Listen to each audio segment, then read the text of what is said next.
Chapala, allá por las unidades, una abuelita enojada fue a sacar a los rufianes.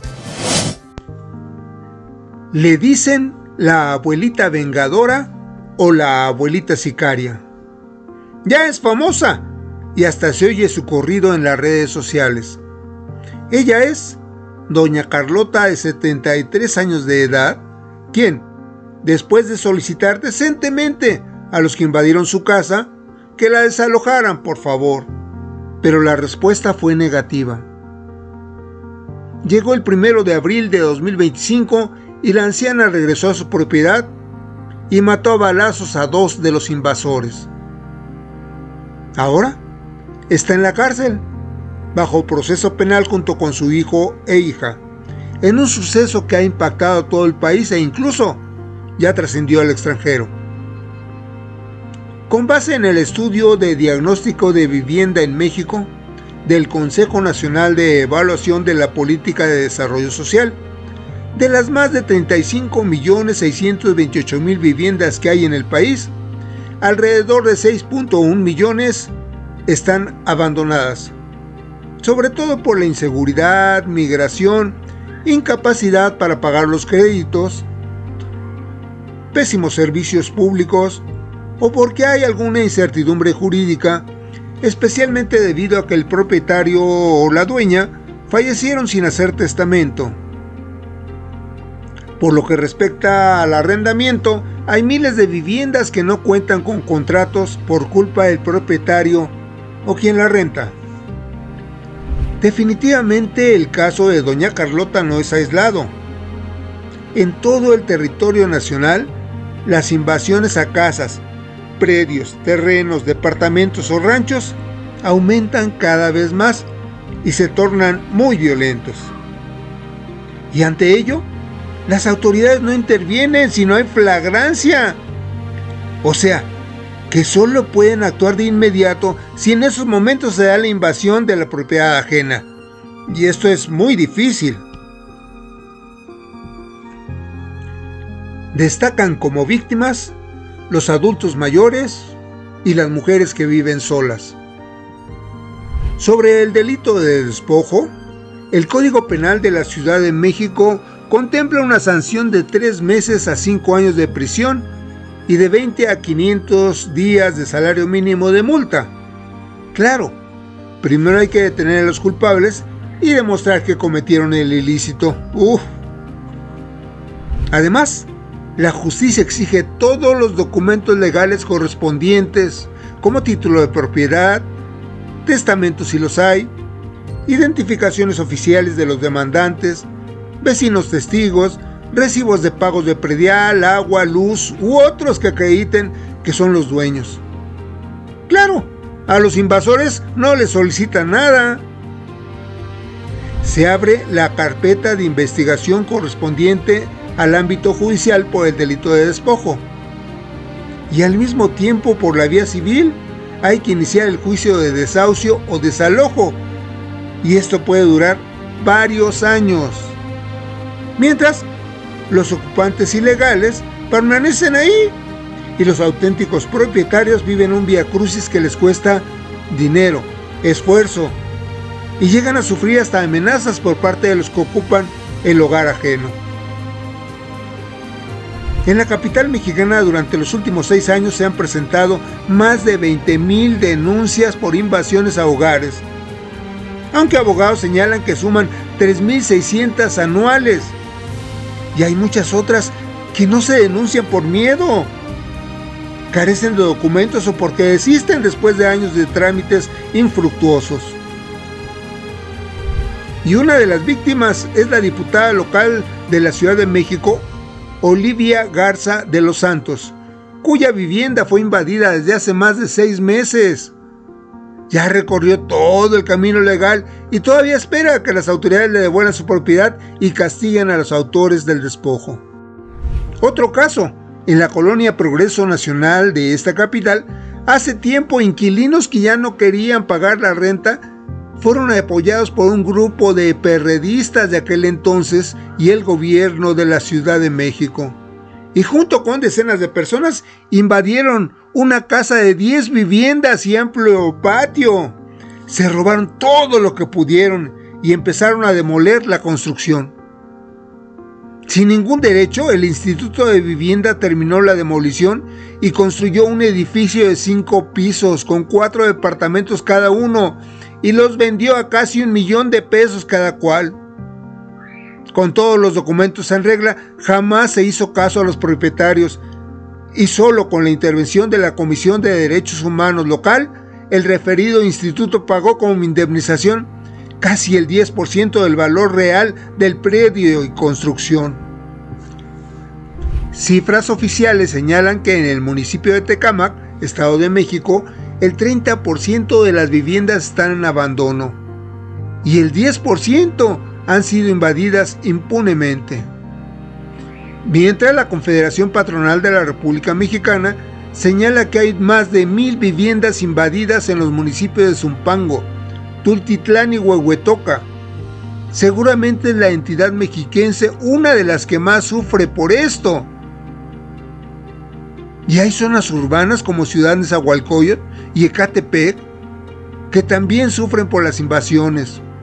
Y bueno, ya están muy poblados los cerros de Cuautitlán, Atizapán, Zaragoza, algunos como el Biznaga, Condesa, San Mateo, de la Cruz, Chiluca y otros. Hay que recordar aquel deslave de tierra en la colonia La Raquelito en Naucalpan, que cobró la vida de 6 personas, entre ellos 3 niños, precisamente en una zona invadida y ya con construcciones. Pero en todo el territorio nacional se vive este fenómeno, promovido sobre todo por organizaciones que se sustentan como sociales, campesinas, de trabajadores o falsos sindicatos. Y claro, también actúan en la invasión de propiedades particulares los criminales, que llegan a usar armas para quitar sus hogares a familias que, de un día para otro, quedan desamparadas y sin ningún respaldo oficial. Padecen este tipo de situaciones también diversas entidades como Sonora, Zacatecas, Hidalgo, Michoacán, Oaxaca e incluso Guerrero. En Acapulco, de manera precisa, destacan las constantes invasiones al Parque Nacional de Veladero a lo largo de 12 años. ¡Sí, 12 años! Los invasores han llegado a construir ilegalmente casas de ladrillo, cemento, concreto o casuchas de madera y piedras. Y los líderes les dicen a los incautos: vengan, aquí hay terrenos a bajo precio. Las autoridades han tenido que llegar una y otra vez para desalojar y preservar esa área natural. Por lo que respecta a Chiapas, hay docenas de casos en Villa Flores, Chiapa de Corzo, Ocosocuautla y Cintalapa, entre otros municipios. Los vivales ahí también ofrecen a personas humildes supuestamente tierras a precios reducidos. Después los organizan para invadir los predios. Hay quienes se amparan en siglas de muy conocidas agrupaciones campesinas que cuentan con la complicidad de autoridades de todos los niveles y partidos políticos que buscan allegarse votos a como dé lugar. Sobresale el caso de un rancho chiapaneco que ha sido invadido varias ocasiones durante 15 años.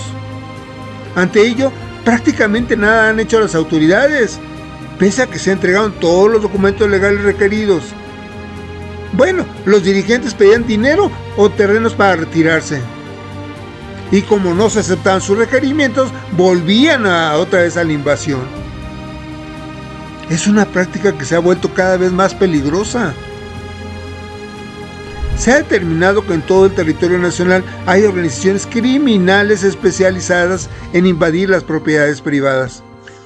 Buscan en zonas urbanas o rurales aquellas propiedades que parezcan o estén abandonadas, que sea evidente el descuido en la casa, departamentos o ranchos. Por ejemplo, en casas de la capital mexicana, primero le quitan una ventana o una puerta. Al día siguiente forzan las chapas, meten a una o varias personas a vivir ahí, acomodan adentro algunos muebles y esperan la reacción de los propietarios una semana o 2. Si no hay ninguna, entonces invaden completamente y de ahí a ver quién lo saca. Existen lagunas legales que parecen mares, y a las autoridades municipales, estatales y federales no les interesa o no quieren actuar con diligencia y eficacia para recuperar las propiedades invadidas. Es preciso y urgente que se modifiquen las leyes al respecto, que sean más severas y que se cumplan. Debe obligarse a las autoridades a actuar con rapidez y eficacia en este tipo de casos y evitar que se compliquen o que prevalezcan las injusticias. En tanto, los propietarios de departamentos, casas, ranchos, predios u otro tipo de bienes, es mejor que tomen precauciones. Si por alguna razón deben dejarlos días, semanas, meses o años, es preferible visitarlos de vez en cuando. Tener contactos con los vecinos, instalar cámaras, alarmas, reforzar las puertas y ventanas y tener todos los documentos legales correspondientes, sobre todo títulos de propiedad, pagos de impuestos y otros fundamentales. Y si ya se cometió la invasión o despojo, hay que tomar fotos y videos de todo lo que se pueda, a efecto de fortalecer los argumentos ante las autoridades respectivas. También contar con los testimonios de vecinos, aunque hay que considerar que esto puede no ser posible, ya que hay miedo por las acciones de los criminales que se han hecho ricos con las invasiones y por la impunidad que hay en este tipo de delitos. Tras de que se viralizó el video de doña Carlota disparando con mano firme contra los acusados de haber invadido su casa, se desató el debate, la controversia y la discusión pública. Unos defendiendo a la abuelita y otros criticándola. Lo cierto es que hay 2 personas muertas que invadieron una casa. Y por otro lado, la anciana y sus 2 hijos están en prisión. ¿Y tú? ¿Qué harías si invaden tu propiedad? Fue en el pueblo de Tlapala, allá por las unidades, una abuelita enojada fue a sacar a los rufianes. Le invadieron su casa, la abuela quería justicia y cargando en mano una escuadra se hizo viral la noticia. Hoy se ven todas las redes, en Chalco está dura la cosa, pues si te pasas de listo te